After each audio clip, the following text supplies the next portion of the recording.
মশার উপদ্রব জনস্বাস্থ্যের জন্য একটি বড় চ্যালেঞ্জ বাংলাদেশে, বিশেষ করে রাজধানীর ঢাকায় একটি অন্যতম প্রধান জনস্বাস্থ্য সমস্যা। এটি শুধুমাত্র একটি বিরক্তিকর উপদ্রবই নয়, ডেঙ্গু, চিকুনগুনিয়া, ম্যালেরিয়া এবং ফাইলেরিয়ার মতো মারাত্মক রোগের বাহক হিসেবেও কাজ করে। জলবায়ু পরিবর্তন, অপরিকল্পিত নগরায়ন এবং মশা নিয়ন্ত্রণে কার্যকর পদক্ষেপের অভাবে এই সমস্যা দিন দিন বেড়েই চলেছে। বর্তমান পরিস্থিতি তাই মশার প্রকোপ থেকে বিশ্ববাসীকে বাঁচানোর জন্য চীন তৈরি করেছে নতুন এক প্রযুক্তি, যা লেজার ব্যবহার করে উড়ন্ত মশা শনাক্ত করে সঙ্গে সঙ্গে মেরে ফেলতে পারে। ডিভাইসটির নাম ফোটন ম্যাট্রিক্স, যা বর্তমানে পরীক্ষামূলক পর্যায়ে রয়েছে এবং ক্রাউড ফান্ডিং প্ল্যাটফর্ম ইন্ডিগোগোতে তহবিল সংগ্রহ চলছে। ফোটন ম্যাট্রিক্স মূলত লেজার ভিত্তিক এক ধরনের অ্যান্টি এয়ারক্রাফট সিস্টেমের অনুকরণে তৈরি। এতে ব্যবহৃত হয়েছে লাইট ডিটেকশন অ্যান্ড রেইনিং প্রযুক্তি, যা লেজার আলোর স্পন্দন ছুড়ে মশার অবস্থান, দিক ও গড়ন শনাক্ত করে। শনাক্ত হওয়ার পরপরই একটি গ্যালভেনোমিটার লেজার মশাটিকে নিধন করে। ডিভাইসটি মাত্র 3 মিলিসেকেন্ডে একটি মশা শনাক্ত ও ধ্বংস করতে সক্ষম বলে দাবি উদ্ভাবকদের। নির্মাতা প্রতিষ্ঠান চীনের national university of defence technology তথ্য মতে, ডিভাইসটি সম্পূর্ণ অন্ধকারেও কাজ করে এবং প্রতি সেকেন্ডে সর্বোচ্চ 30টি মশা নিধন করতে পারে। তবে এটি প্রতি সেকেন্ডে 1 মিটার গতির বেশি গতিতে উড়তে থাকা পোকা শনাক্ত করতে পারে না, ফলে মাছি বা অন্য দ্রুত গতির পোকামাকড়ের ক্ষেত্রে এটি কার্যকর নয়।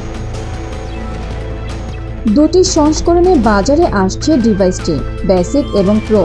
Basic model 90 degree coverage, 3 metre পর্যন্ত কার্যক্রম, আর প্রো সংস্করণে এটি বেড়ে 6 মিটার পর্যন্ত হয়। বিদ্যুৎ সরবরাহের জন্য ব্যবহার করা যাবে ওয়াল সকেট কিংবা রিচার্জেবল পাওয়ার ব্যাংক, যা একবার চার্জে 8 থেকে 16 ঘন্টা পর্যন্ত চালানো সম্ভব। মডেল ভেদে ভিন্ন হতে পারে।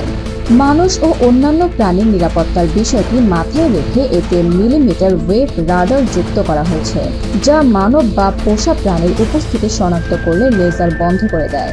ফোটন ম্যাট্রিক্সের পেছনে রয়েছে 2007 সালের একটি ধারণা, যা প্রথম সামনে আনেন মার্কিন বিজ্ঞানী ও স্টার ওয়ার্স ক্ষেপণাস্ত্র প্রতিরক্ষা প্রকল্পের অন্যতম স্থপতি লোয়েল উড। পরে মোবাইল ফোন ও লেজার প্রিন্টারের যন্ত্রাংশ দিয়ে বিভিন্ন প্রোটোটাইপ তৈরি করা হয় এবং 2017 সালে একটি ডিভাইস প্রথমবারের মতো ট্রেড সম্মেলনে প্রদর্শিত হয়। তবে সে সময় সেটি মানব দৃষ্টির জন্য নিরাপদ ছিল না।